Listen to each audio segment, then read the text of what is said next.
polis natin ay nasa kanilang istasyon, maliban dun sa mga nakadeploy sa mga different places na may kinalaman sa selebrasyon ng EDSA. Dito sa mismong People Power Monument, meron tayo ditong mga nakatalaga na 2,500 pulis na magsisecure. Yan ay maliban doon sa mga a-attend, no, na pinakalat din natin upang maging part noong selebrasyon. Ang selebrasyon ho dito, Tilsawa, Director, paano ho ba? This is open to the public, so kamusta ho ang pagdadaanan na higpit ho ng publiko pag pumunta ho sila dito? Well, open nga ito sa publiko talaga, Rhea, no? Kaya inaasahan natin na baka umabot ito ng 30 to 50,000 to as high as 70,000 according to the organizers. Ngayon, ang ating paalala doon sa mga attend na pupunta rito, sana wag na ho sila magdadala ng mga bulky na mga gamit, no? Mga pakete, mga bagahe, dahil magkakaroon lang ng inconvenience sa kanila sapagkat i-inspectionin po yan. At saka sa dami ng tao, hindi ho bagay na magdala tayo ng malalaking kagamitan. At bawal din po rito yung rally sa area na ito dahil kahapon naman ay napagbigyan na natin sila.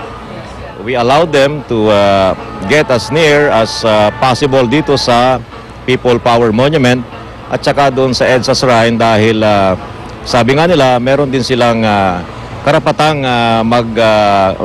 makibahagi sa celebration. And so we allowed them yesterday, binigyan namin sila ng ilang minuto upang makapagsalita at hindi rin natin hinayaan na makasagabal sila sa trapiko. Director, may mga bawal bang dalhin? Yes, siyempre, yung mga deadly weapons, bawal po rito. Yung mga pwedeng makasakit, no? Pwedeng mag-cause ng sunog, bawal din po rito ang mga yan. Kaya pag makikipiesta po kayo rito, kailangan ho, kayo na lang mismo ang pumunta rito so that mag-enjoy po kayo. Marami hong food stalls dito na nakakabit, naka-display. Dito na kayo kumain. Marami hong mga mapapanood din dito. May mga photo exhibit. Meron pang mga tangke yata na dinala yung Armed Forces for display. Alright. Director, maraming salamat po sa inyong panahon and good morning again. Happy EDSA, no? EDSA 25. Medyo parang fiesta ho talagang atmosphere dito. Again, mga kapuso, si NCRPO Chief Police Director Nicanor Bartolome. Magandang umaga po. Samantala, back to you, Igan. Salamat, Rhea. Samantala, oras na para sa unang chika. Narito na po si Luan D. Luan.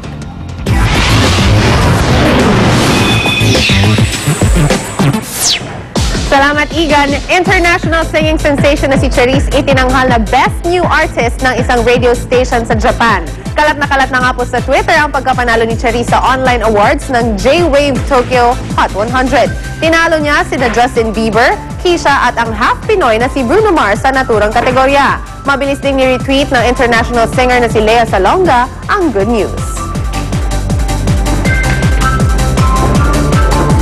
Samantala, Prince William at Kate Middleton dumalo sa pagpapasinaya ng isang bagong lifeboat. Proud na ipinakilala ng prinsipe ang kanyang fiancé who looks simple but elegant sa kanyang beige knee-length coat at dark scarf. Si Kate pa mismo ang nagbuhos ng wine sa lifeboat. Ito ang first official royal public appearance ng dalawa mula nang sila ay ma-engage. Magbabalik pa po ang unang chika with more showbiz updates. Samantala, balik tayo kay Igan. Salamat, Luan. Ang latest naman sa lagay ng trapiko, ihatid sa atin ni Love Anjuver. Love! Maraming salamat, Igan, mga kapuso, lalo sa mga nag-aabang, dun sa mga dadaan dito sa kahabaan po ng EDSA. Narito po ang ating daloy ng trapiko. Unahin po muna natin itong talagang pinagkakaguluhang area, ang Ortigas Avenue. May kita po natin ang magkabilang lane yan. Yung pong kanan, yan po ay nakaharap yung ating camera patungo po ng Cainta Rizal. Yan po yung malapit dito sa isang mall. Yan ho ay patungo ng Cainta Rizal, yung kanang bahagi. At yung kaliwa naman ho ay patungo ng Green Hills area. May kitaan pa naman ho ng tuloy-tuloy na daloy ng trapiko. Yung EDSA mismo, mga kapuso, yung Ortigas mismo, EDSA Ortigas, ay tuloy-tuloy pa naman ho yung ating mga sasakyan, lalo na yung patungo po ng Makati area. Medyo isinara po yung iba pang bahagi po ng EDSA dito po sa may malapit sa EDSA Shrine.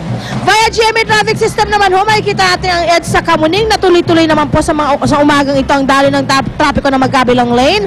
May problema lang ho doon sa may unahang bahagi nitong kanang bahaging lane patungo po ng Makati area. Nagkakaroon na po ng pagbigat hanggang Cubao na po yan. Ang General Santos sa may Bikuta naman mga kapuso, makikita ho natin na magkabilang lane. May mga pagbagal na rin pong nararanasan yung ating mga motorista.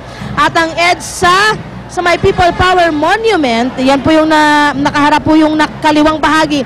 Yung flyover patungo yan ng Meralco Avenue, yung pong nasa ibabang flyover patungo ng Makati, at yung kanan naman medyo sinara po muna yan dahil po dun sa ating pagdiriwang ng EDSA 25. May coding ho tayo ngayong araw, mga plaka ho nagtatapos sa 9 and 0, and traffic advisory lang tayo mga kapuso. Nako, regular working day today. Coding po ay implementado, may coding tayo ngayong araw. Ang mga estudyante lamang po ang walang pasok ngayong araw na ito. May mga road closure po tayo. Ito po ang EDSA northbound sa may Ortigas Avenue hanggang Santolan. 3 lanes po ang close sa traffic. Ang closure ay magsisimula sa Service Road sa kahabaan po ng EDSA pagkatapos po ng Ortigas northbound lane. 2 lanes naman po mula EDSA Ortigas flyover ay magiging passable hanggang Aguinaldo Gate.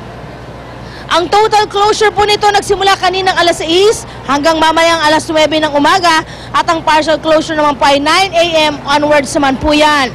Sa ating mga magbabiyahe mga kapuso, narito po ang ating rerouting scheme. Ang EDSA northbound, mga pampribadong sasakyan, kanan po sa J. Vargas Street, kanan sa San Miguel Avenue, U-turn po sa patungong Meralco Avenue and kaliwa sa Ortigas Avenue. Ang PUVs naman po mga kapuso, kanan po kayo sa Shaw Boulevard, kaliwa sa San Miguel Avenue, kanan po sa Ortigas Avenue, kaliwa sa E. Rodriguez Jr. Avenue, at kaliwa sa Boni Serrano Avenue hanggang makakanan kayo patungo ng EDSA. At yan po muna ang aking update sa ating mga kalsadahan at katrapikal sa Metro Manila. Ako pa rin po nag-iisang reyna ng kalsada, Love and Iver, smile naman dyan and never flying. Balik sa iyo, Igan.